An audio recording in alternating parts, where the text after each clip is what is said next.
इतना उपशम कर लिया। यहाँ बाहर उपसर्ग चल रहा था। उस दिन भी तो पार्श्वनाथ भगवान की सुनी थी कथा आप लोगों ने। सुनते सब कुछ है महाराज जी, सुनते सब कुछ है, पर करना माँ कुछ नहीं है। उपसर्ग से उत्कर्ष को समझा था ना, उपशम से उपसर्ग, उपसर्ग से उत्कर्ष। जो उपसर्ग हुआ वो तो अपने ध्यान में बैठे थे, वो तो अपने ध्यान में बैठे थे। इतना इतना इतना इतना उन्होंने अपने अभावों को, कर्मों को, अशुभ सबको ऐसा दबा दिया और विशुद्धि को इतना ऊपर ले गए कि उस उपसर्ग के काल में ही उनको केवल ज्ञान प्राप्त हो गया। केवल ज्ञान की सत्य घटना है, केवल ज्ञान की भी प्राप्ति हो गई। हमें श्रुति ज्ञान नहीं हो रहा है, श्रुति ज्ञान नहीं हो रहा है। केवल कहाँ से होगा? क्योंकि हमारी उपशम भाव नहीं है, विशुद्धि नहीं है, उतनी विशुद्धि नहीं बन पा रही है, इसलिए उपशम नहीं हो पा रहा है और इसलिए निर्जरा भी नहीं हो पा रही है। समय हो गया, हो गया जाने का। ग्राहक राह देख रहा होगा, शुक्रवार है, अच्छा इसलिए उपशम भाव से बैठे। अब समझ में आ गया। हाँ, नहीं तो पीछे से उबल निकलने दिखने लग जाती है। जैसे ही 10 बजते पीछे से उबाल निकलने लग जाती, थोड़ी थोड़ी गैस निकल जाती है। अब समझ में आया शुक्रवार है इसलिए उपशम भाव से बैठे। मोह का उपशम है, ये काम नहीं आएगा। लोभ है इसलिए। उन्होंने तो अपना कल्याण कर लिया, हमें कल्याण करना है। पूर्व संचित कर्मों को अगर जलाना है, नाश करना है, तो उपशम भाव, उपशम भाव। और आने वाले नए कर्मों को भी रोकना है तो संवर ना। आने वाले कर्मों को रोकने को क्या कहते हैं? संवर। जब तक भीतर उपशम भाव का संबल नहीं है तब तक संवर भी होने वाला नहीं है, और संवर नहीं है तो संसार से पार होने वाले नहीं है। अगर कोई वह ढाल है, कर्म तो आएंगे, कर्म का उदय भी आएगा, पर जैसे लोग आते जाते देख रहे थे, अरे साता वेदनी आ गया, चला गया, असाता वेदनी आ गया, उदय में कष्ट हो रहा है, मेरा स्वभाव नहीं है, मेरा पहचान का मित्र नहीं है, उसे जाने दो। बालकनी में खड़े हैं, बालकनी में खड़े हैं, देख रहे हैं, अरे करोड़पति आया, साता वेदनी आया, चला गया। ये भिखारी आ गया, ये असाता वेदनी आया, मेरी पहचान नहीं है इसकी, ये भी चला गया। ये ऐसा सुंदर व्यक्ति आया, रूप नाम कर्म आया, चला गया, मेरा है नहीं है। मैंने उसे अपना मित्र, पहचान का साथी मान के रखा है, इसलिए मुझे कष्ट हो रहा है। हो जाओ मध्यस्थ। ये कर्म आया, चला गया। वह शुभ नाम कर्म की प्रकृति आई, सुंदर रूप, सुंदर स्वर, सब कुछ सुंदर, विपिन भैया सुस्वर आया, चला गया, मेरा मित्र नहीं है। उसमें लीन हो जाएंगे तो उपशम भाव को प्राप्त नहीं होंगे।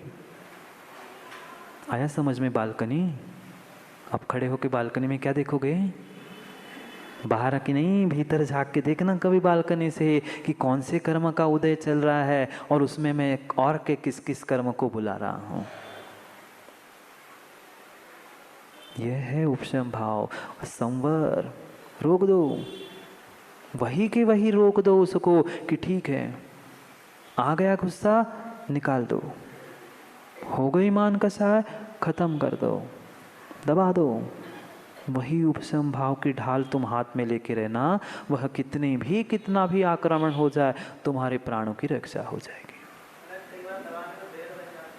हाँ, वो दबाया नहीं है, वो दबाया नहीं है, तुमने गांठ में लगा कर दबाया है, वह दबाना नहीं है।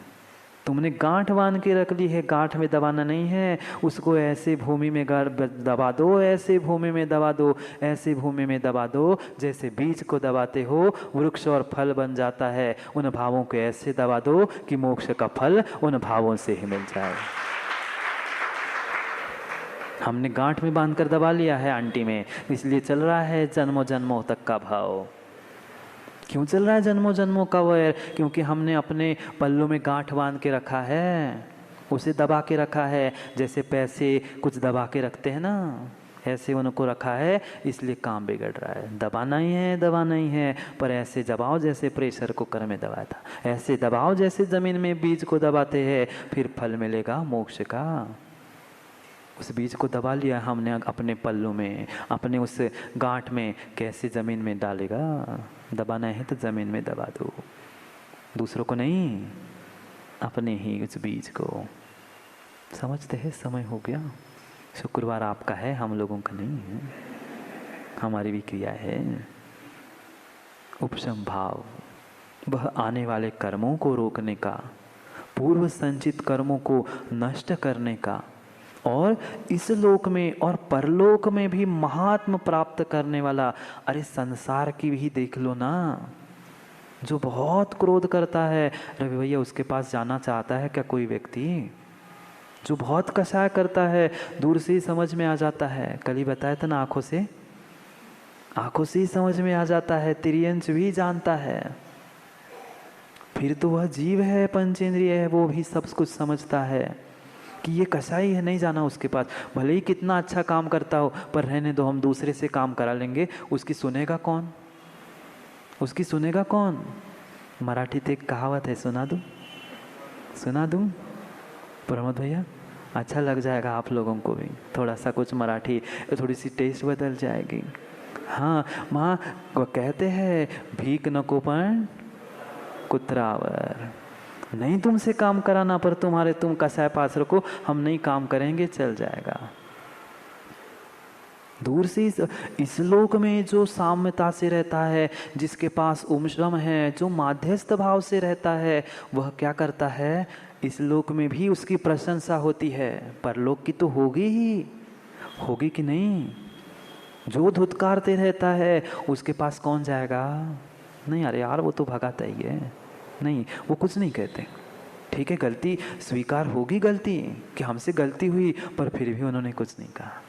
ये था उपशम भाव। फिर लोग क्यों, सचिन भैया क्यों है सब? उपशम, उसके बिना काम नहीं होगा। इस लोक में भी तुम्हें प्रशंसा महात्म्य उस उपशम भाव से मिलेगा, फिर तो परलोक में निर्जरा और संवर होगी तो मिलना ही है, नियम से मिलना है। दीदी तहा उपशम भावो, वह उपशम भाव ही उस सभी महात्मा को देता है। हो गया समय का भी उपशम, हो गया समय का भी उपशम। बच गए हरीश भैया 10 बस। करते हैं पुनः समय की चर्चा। मैं करोगे उपशम भाव? जितनी सहनशीलता उस बालक को संभालने में है, उतनी सहनशीलता अपने भावों को संभालने में लग जाएगी, तो विश्वास मानना तुम ही स्वयं से स्वयंभू बन जाओगे।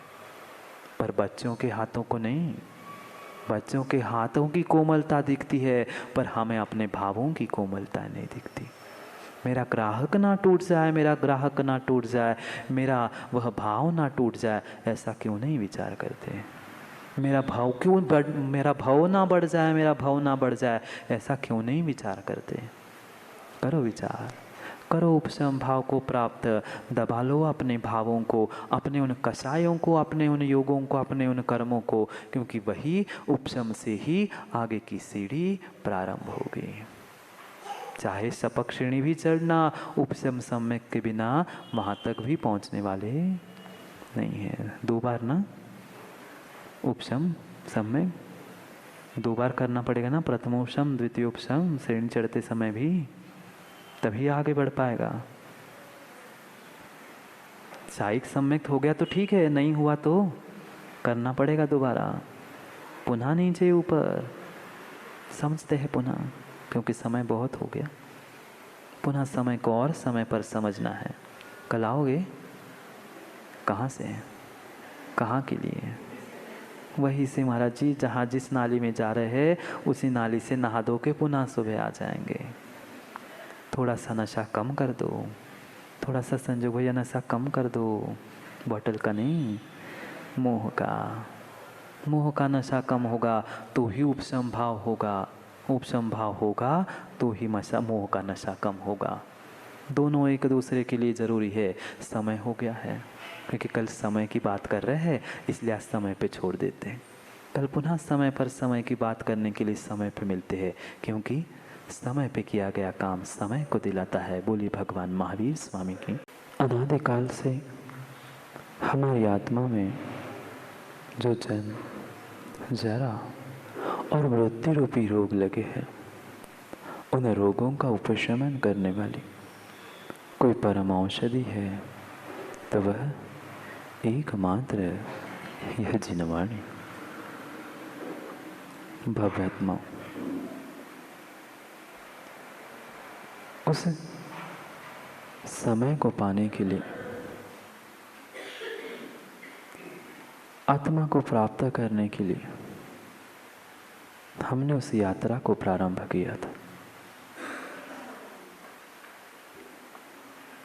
जो मेरी यात्रा विचारों के द्वारा कर रहा था,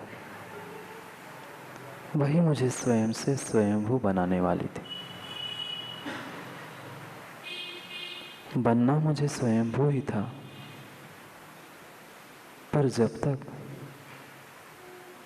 मैं स्वयं को, स्वयं के विचारों को समझने के लिए समय नहीं दूंगा, तब तक मैं भी समय के सार को प्राप्त नहीं कर पाऊंगा।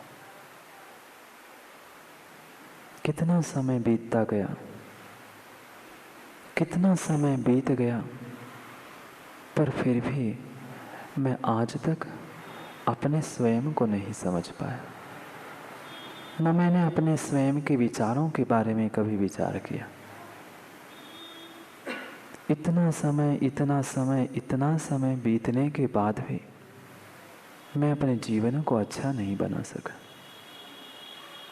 क्योंकि मैंने आज तक समय का उपयोग करना नहीं सीखा। समयों की कमी नहीं थी, कमी किसी की भी नहीं थी, कमी मात्र मां अपने भावों की थी, कमी मात्र मेरे विचारों की थी। सब कुछ था, पर उसका सदुपयोग करना हमने नहीं सीखा।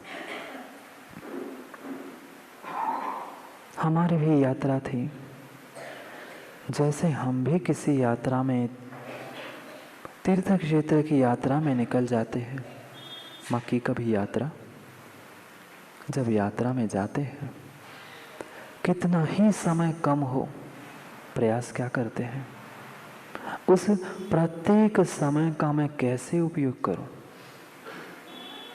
भले शाम हो, रात हो, दिन हो, जितना समय हम उस ट्रैवलिंग में गंवाते हैं, स्थान देखने होते हैं ना, उस स्थानों में, मंदिरों में, क्षेत्रों में पहुंचना है। भले ही रात भर गाड़ी चलानी पड़े, पर समय पर वहां पहुंचकर, अरे इतने दिनों बाद तो गए हैं, नहीं करते विचार कि पूरे साल में नहीं जा पाए, अभी 4 दिन 8 दिन मुझे मिले हैं, एक समय भी व्यर्थ नहीं कमाना। भले ही रात में सोने को नहीं मिल जाए, गाड़ी में बैठे बैठे सो जाएंगे, पर दूसरे दिन दूसरे क्षेत्र, उस क्षेत्र पर भी पहुंचने पर भी भोजन करने में कितने समय गंवाते हैं। जिनको देखने की रुचि ही नहीं है, वो तो मात्र खाने पीने के लिए घूमेंगे, पर जो समझदार होगा, ज्ञानी होगा, वह यही प्रयास करेगा कि मैंने समय निकाला है, पूरा व्यापार, घर गृहस्थी, सबसे व्यापार से समय निकालकर मैं यात्रा में निकला।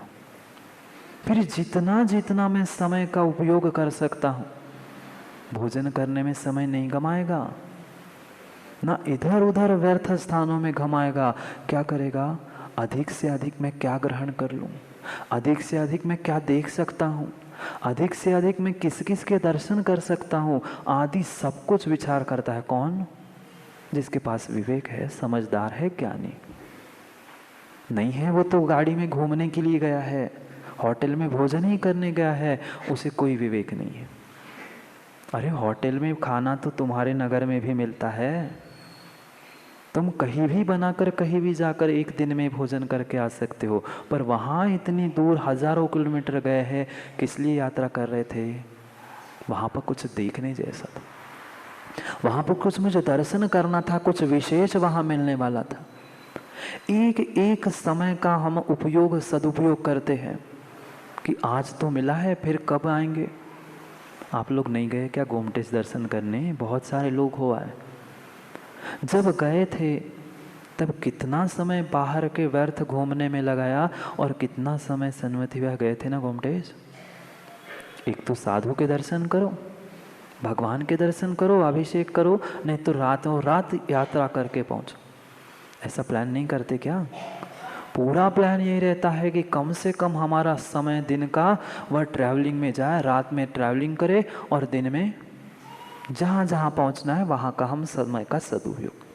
पता है क्योंकि समय की मेरे पास सीमा है, इतना ही समय मेरे पास है, 8 दिन 4 दिन, उतने में मुझे क्या करना है? पूरी तीर्थ क्षेत्र की वंदना करके आना है, पूरी वंदना करके मुझे पहुंचना है। जितना विवेक उस यात्रा में रहता है, क्या उतना विवेक मुझे भीतर की यात्रा में है? हम भी यात्रा ही कर रहे हैं ना। एक एक पल, एक एक मिनट भी हमारे लिए वहां कीमती होता है।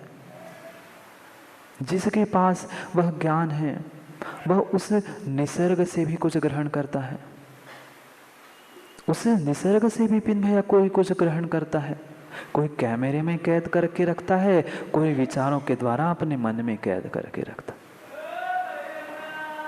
जैसे वहां हम पल पल का उपयोग सदुपयोग करते हैं, ऐसा ही मुझे स्वयं से स्वयंभू बनने की उस यात्रा में एक एक पल का, एक एक समय का सदुपयोग करना है।